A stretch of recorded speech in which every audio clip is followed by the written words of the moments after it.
Coming at you from Bellingham, Washington. This is Two Nuts in a Sack. I'm Julie. And I'm Gavin. Welcome back to our continuing series all about the paranormal. Tonight, Chapter 5 Demonology and Demons. Ooh. Another broad topic spanning thousands of years. This was probably the creepiest by far to research. This type of intangible, yet in some cases very physical evil really does get under your skin. Sometimes quite literally. Like as in possession. A long history from a litany of sources, mostly anecdotal, this subject is ripe for the paranormal. If so inclined, say a prayer, grab a crucifix, and gird your loins once again as we delve into the world of demons. So, first off, a demon is a supernatural being prevalent historically in religion, occultism, literature, fiction, mythology, and folklore. As well as in media such as comics, video games, movies, and television series, much like we've talked about before. The original Greek word daimon, D-A-I-M-O-N, does not carry necessarily negative connotations. In 1583, Johann Weyr, in his book Pseudomonarchia Daemonorum, calculated the number of demons in the world at 4,439,622, divided into 666 legions, each consisting of 6,666, all ruled by 66 hellish kings, princes, and dukes, etc., cataloged in the Lesser Key of Solomon, and later the Dictionnaire Infernal. But here are a few, aside from his bad math, here are a few of the major players that we found the most interesting. Okay, Take it away, Sweet. bear with me. Pronouncing these names is quite challenging. Beelzebub, correct? Beelzebub? Beelzebub. Like just think like Jennifer Beals and Wolverine saying bub. Right. So, Beelzebub. Beelzebub. In Christian and biblical texts, Beelzebub is often referred as the devil. Christian demonology also refers to Beelzebub as being one of the 7 princes of hell. The Dictionnaire Infernal describes Beelzebub as a demonic fly who is also known as the Lord of Flies. Not just like the book where like Piggy gets killed because he has glasses that can start fire. I don't know. All right, next. So that's a clever little clever little reference for all you literary nerds out there. Lord of the Flies. Everybody read it in middle school. Yes, this is true. All right, Pytho, the lying spirit. In Christian and biblical texts, Pytho is believed to be a huge demonic spirit. The term Pytho or Python is first mentioned in Acts when Paul cast the spirit of divination? Am I pronouncing that right? Divination. Yes. Divination out of a child thought to be possessed. Right. This and ultimately this is where we do get Python, because snakes were originally evil. Like, it was a snake that brought the apple to Eve, and basically was the root cause of original sin. So Python, snakes are evil. Yes, they are. Very evil. Slytherin. Gosh, that movie we were watching, Goddamn Harry when the Potter. python came out of the mouth, I was like, oh, that's sick. That's sick. What movie were we watching? We were watching The Nun. The Nun, that's right. Right. And well, because ultimately this is another one from the Lesser Key of Solomon, is Valak, the, oh good God, I've got it in my notes here. Hang on, let me look. It was Valak the Defiler, but he was said to be able to control snakes and find snakes wherever they may be, and cause them to do his evil bidding, which in the movie he definitely like shoved his snake down people's throats to to become pawns in his grander scheme. I don't know why you're laughing.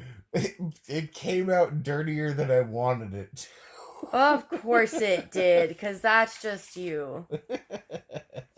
All right. Belial. Is that proper? Belial? Is that right? The term Belial can be found in Hebrew texts, which refers to him as the devil. Belial was also popularized in John Milton's book Paradise Lost.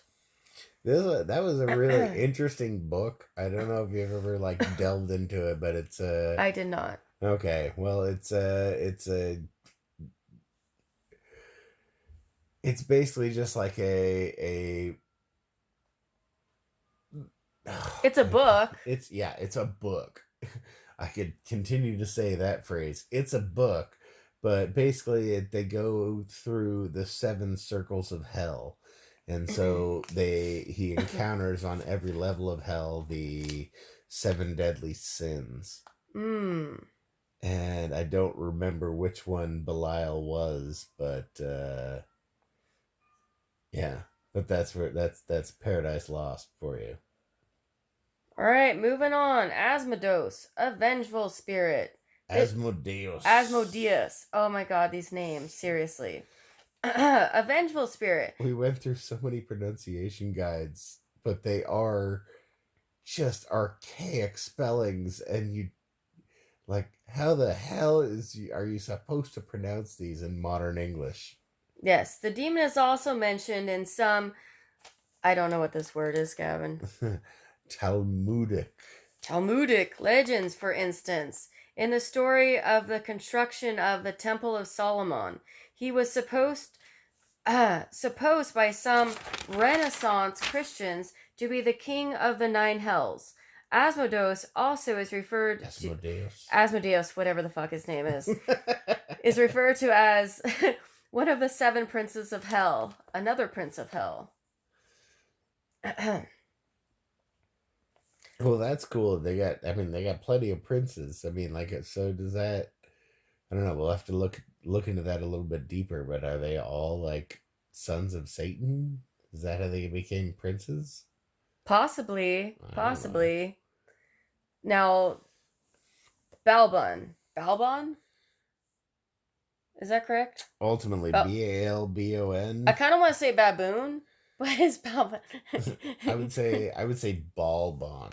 Balbon, a deluding spirit, otherwise known as the brute demon. This demon stands at least 12 feet tall, with a squat pot-bellied body, massive arms, and thick rounded legs. Its head resembles that of a trunkless and tuskless elephant.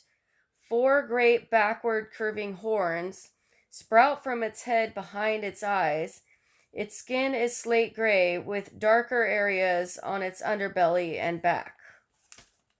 So he's a flat-faced elephant. Something like that. With a big old pot belly. That was a mouthful of words, man, describing who honestly, he is. But it's like, I mean, It's like an evil Buddha, honestly. Flat faced pot bellied deity.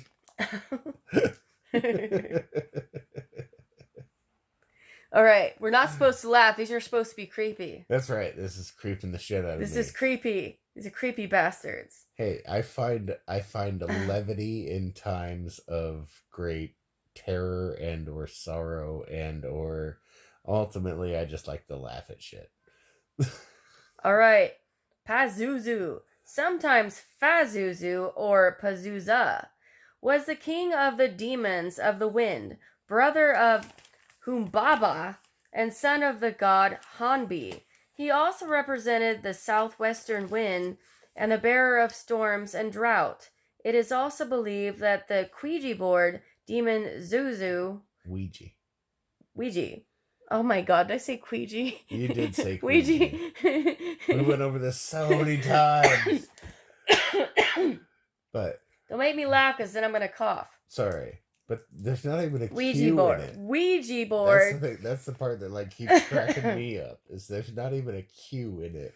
I know. So it's not a Ouija board. I know. It's a Ouija board. My handwriting is terrible. Fair enough. Ouija board demon Zozo is an alias for Pazuzu.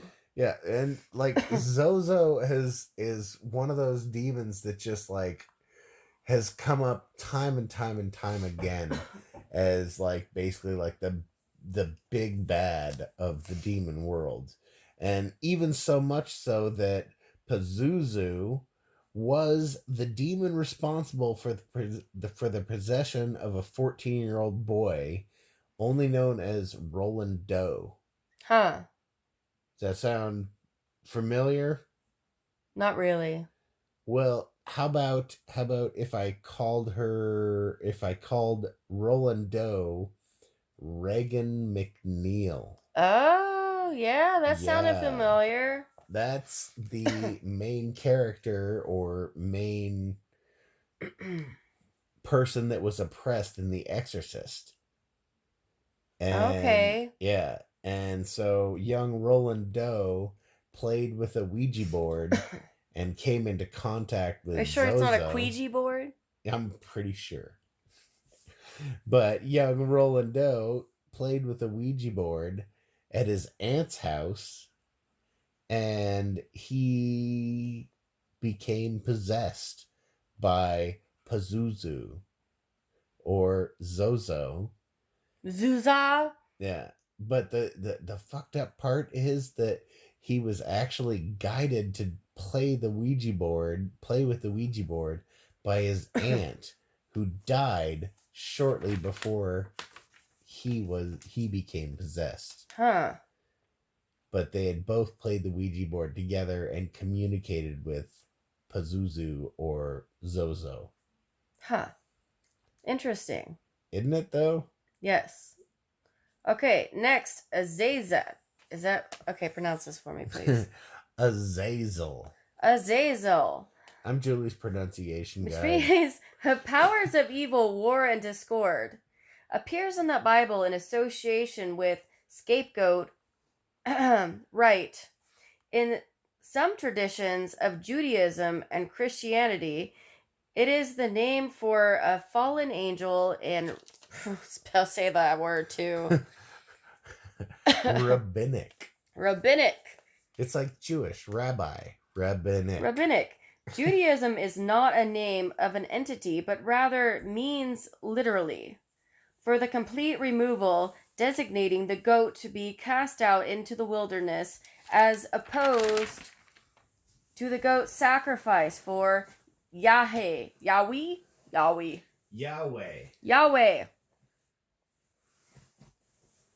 Okay. Yahweh is the Judaic name for Jesus. Okay. Just so you know. Thank you. Continue. Please. Samael, Samael. Samael. Fuck these names. Venom of God. Or poison of God. A figure who is accuser, seducer, and destroyer, and has been regarded as both good and evil. Rabbinical writings describe Samael as the guardian angel of Asu and a patron of Edom. Edom. Moving on to Mammon. Mammon is in the New Testament of the Bible, is great or material wealth, and is in the Middle Ages, was often personified as a deity and someone included in the 7 princes of hell. There we go with the princes of hell again. Moving on to Moloch. Although the scriptures never explicitly refer to Moloch as a demon, the worship of Moloch was a recurring problem for Israel throughout the Old Testament. The origin of Moloch worship is unclear. Scholars believe that Moloch worship came to the region of Canaan with the what the fuck does that say? Phoenicians. Now I'm just having a potty mouth. Phoenicians, one of the most documented practice of Moloch worship was that of human sacrifice. Moloch worship reached its... Excuse me. From here on out, I promise, I'm not trying to be a dick, but I will be your pronunciation guide. Thank you. Peaked during the reign of Solomon and would not be abolished until the time of captivity in Babylon. Demons in the... Oh, I'm moving on to the next one. I meant to pronounce that, but go ahead, Gavin. Talk about what I just said. I got nothing. You got nothing. Okay, Legion. Demons in the Bible often congregate together, and our example is Legion. Well, yeah, this is what I was talking about earlier with the numbers bit, where there were 6,666 in a legion of demons, and there were 666 legions of demons. So legion is a big congregation of demons, like you were saying. So right. And when Jesus arrived at the country of something. Gerasenes, he encountered a possessed man on the outside of the city in a cemetery. The man was not only considered a menace, but he had such great strength that he could not be contained. When Jesus spoke to the man, the demons within him referred to themselves as legion, for there was not one demon, but many. Creepy. And this may or may not be like a mental health issue, honestly. Like a dude just walking all herky-jerky down a path and claiming that he was possessed by a legion of demons. But Jesus spoke to him. Why would Jesus waste his time with just some hobo? Well, it wasn't just some hobo. Jesus was a healer. So he was just like, true, dude, there's some shit fucked up with you. So let me just have a chat. And thus the man was healed. But the demons spoke. Demons spoke. Sorry. Well, yeah, but actually this says the demons spoke. I know, but this speaks to a greater thing where it's like Jesus sat down and have a chat with this dude that was possessed by legion. Who are you to question the Bible? I'm analyzing the Bible right now. But no, this is just Jesus being like, hey, bud, you're acting a little weird. Let's have a chat. And the legion spoke to him. And he was like, oh, well, that's kind of fucked up. And he exorcised the demons. All right, moving on. Abaddon. What are the most frightening examples of demons mentioned in the Bible? That is creepy as fuck. He was the torturer. Like his only goal in his demon life was to cause pain amongst humankind. I'm getting there. Abaddon is described by John during the 7 trumpets prophecy. When the 5th trumpet is blown, the abyss will open and demonic locusts will be released to torture those who have not received God's seal. Their leader will be Abaddon, one of the Satan's underlings. Sorry, I was pronouncing that right, right? Underlings and leader of the Right. abyss. Yeah, he was one of the 7. Abaddon will have a simple mission, inflicting pain and suffering on those who have not responded to God and accepted Jesus Christ as their Savior. I love that ultimatum from the church. It's like, accept Jesus Christ as your Lord and Savior, or you will be damned. I'm pretty sure you're gonna be damned. Probably, For talking but like I mean, that. honestly, I'm sorry. Honestly, like where my beliefs lie is basically like, just be a fucking good person, because whether or not all this shit is true, so long as you just try and be a good person, I think you'll be all right. Okay, more But about that's just Abaddon. okay. Let's talk about Abaddon, the place of destruction. the prince. Whatever. In later writings, Abaddon is personified as the king of the abyss, who can command an army of locusts to torment men. All right. That would suck. And that is the end of my demons. I know, but just think about it. Like, creepy dude shows up and he's just like, I'm Abaddon. And then you're just surrounded by fucking, like, basically grasshoppers. Excuse me. And they just, like, swarm upon you and you're covered in grasshoppers until you choke, I guess? Right. Which just brings me to demonic possession. What is it? Demonic possession is the belief that a person's actions are controlled by an alien, spirit, demon, or entity. Symptoms of demon possession commonly claimed by victims include missing memories, perceptual distortions, loss of sense of control, and hypersuggestibility. Ooh. Are you ready for story time? Absolutely. Okay, well, I got a good one for you. And this comes from, well, it comes from a lot of sources, but the main source, which has become sort of a household favorite, is the case files of Ed and Lorraine Warren. Love them. Right? Demonologists and fighters for good and catalogers. No, that's not it. Curators is the word. Curators, yes. Words. And I thought I was bad with words. I know. It just takes me a second sometimes. But curators of evil and the demonic. But in Ed's own words, when he opened his museum, they asked him, why don't you just destroy all of this? And it was both Ed and Lorraine Warren. When they were asked, why don't you destroy everything?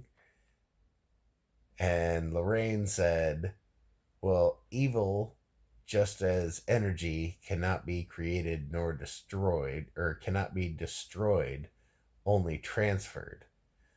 And then Ed said, well, if we have everything here, then we know where the evil is. Oh, that's fascinating. That's why they kept that occult museum. That makes sense. Yeah, because at least they know where it is. Right. It's kind of like the evil you know is better than the evil that you don't know. Right. But story time. Story time. No laughing. I'll try not to. Although, like, there's a couple of places in here where I really want to put jokes, but I really do want to kind of give you chills. Yeah, please do. I'm ready to be scared. Okay.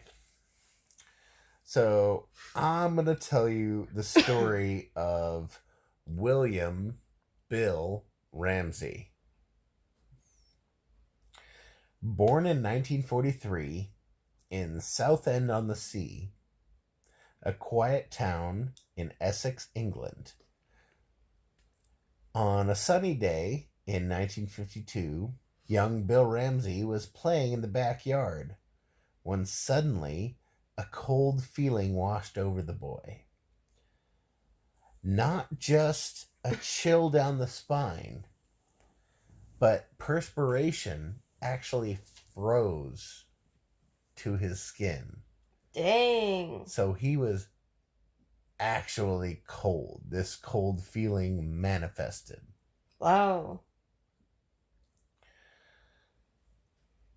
And along with this feeling came a foul stench. Puberty? No, it wasn't just sweaty balls. So, see, we're already destroying this. My bad. I started it. I said be serious, and I'm the one making jokes. Okay. So, perspiration froze like ice on his skin, and a foul stench hung heavy in the air. Smelled of sulfur. Oh, like in Supernatural? Very much so. William remembers two thoughts permeating through his young mind: running away to live at sea and wolves. He ran to the edge of the backyard, stopped only by the chain link fence and his mother calling to him. At this point, the 9-year-old boy uprooted a fence post, fence in tow, and started swinging it wildly like a club. His parents, a little freaked out, I can imagine. retreated to the house after what they saw next. The 9-year-old boy, just for emphasis, began gnawing at the wire mesh of the fence, emanating a deep and low growl. Petrified, the parents watched in astonishment at their son's behavior. Only after the son had calmed down considerably. Sorry, I took this from a source that was written in England, but I love their language sometimes. Where he had calmed down considerably. Honestly, it's like, yeah, he just chilled the fuck out. It's kind of how like a Southern Californian might say it, or just a millennial. They're just so polite. They are, indeed. But only after their son had calmed down considerably. No more laughing. Sorry.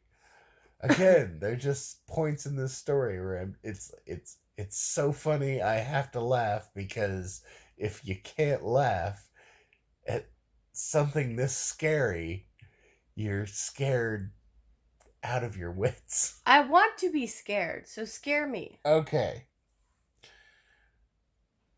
Well, we'll move on, because this was just a singular incident in young William's life. The next 15 years of his life were quiet. Bill grew up, he got married, became the doting father of 3 children, but then the nightmares started. Uh-oh, that's not good. As Ramsey remembers it, over a period of 18 months, he would snap awake, drenched in a cold sweat, an overwhelming feeling of dread and unease over the same reoccurring, unsettling dream. Approaching his wife from behind, she turns slowly, screams in horror. Why are you laughing, Gavin? Because you snickered first. I did not snicker. You said come from behind. So what am I supposed to do? Stop laughing. We're being serious. We're trying so hard. This is a scary tale. I swear to God, it gets more frightening and there's less double entendre. It's not my fault. I just gave you a look. I didn't say anything until you said something. Okay, well, we should just not look at each other then. That's probably a good idea. Like you turn that way, and I'll turn this way. All right. Which is great for. You can't do that because they won't be able to hear us. All right, then we'll just put on our serious face. Are you ready? I'm serious. Now continue. Continue. I want to hear it. Okay. Came from behind. I'll start again.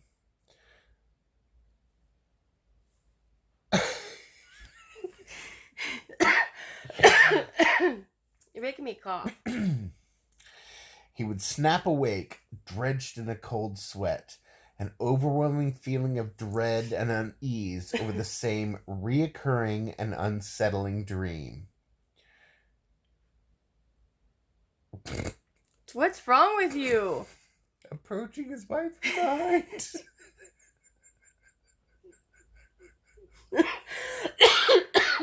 Goddamn you.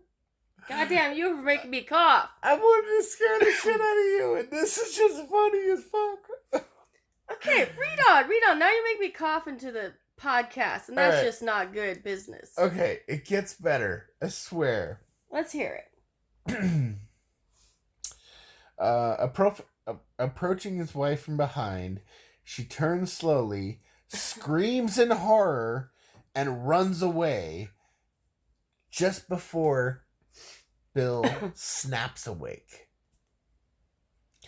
In 1967, Bill was awakened again, but this time by something very different. This time, it was an unnerving sound. Why are you laughing again? I didn't make any dirty faces. I didn't say nothing, and you're just laughing. I thought of farts. I'm sorry. You had what? I thought of farts. Why'd you think of farts? Because he was woken up by an unnerving sound. You're so stupid. What's wrong with you? Well, I was already in like a... Who's thinking of farts? Why are you thinking of farts? Get to the scary business of this story. Okay. Gavin, get your shit together. Right, lion face. Lemon face. Lion face. Read on. In 1967, Bill was awakened by an unnerving sound. This is not a fucking comedy. This is not comical. This is serious. Do you want me to read this shit? Sorry. Once again, I have to laugh at this, otherwise I will be terrified. In 1967, Bill was awakened by an unnerving sound. A wild...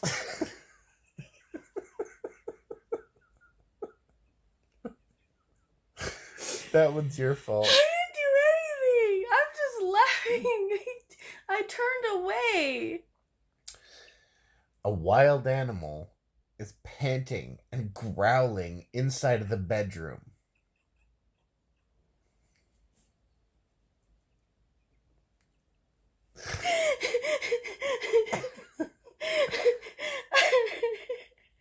What's happening? I don't know. What's happening? Okay, panting inside the bedroom. Well, he was frighteningly correct. Correct. The unknown beast was Bill himself.